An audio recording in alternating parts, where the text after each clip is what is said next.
ఎంతటి విశ్వాసులైనా, ఎంతటి గొప్పోళ్ళైనా,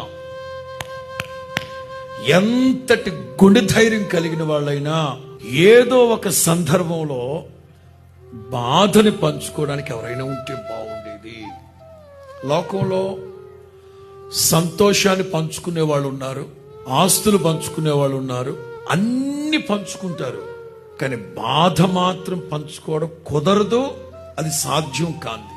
2025 మీకు ఏ చిన్న బాధ కలిగినా మీ యావత్ బాధలో మహా కనికరం చూపే దేవుడు వాత్సల్యపూర్ణుడుగా మన బాధలన్నింటిని భరించబోతున్నాడు. స్తోత్రం చెప్పండి గట్టిగా. రక్షించబోతున్నాడు. స్తోత్రం చెప్పండి గట్టిగా.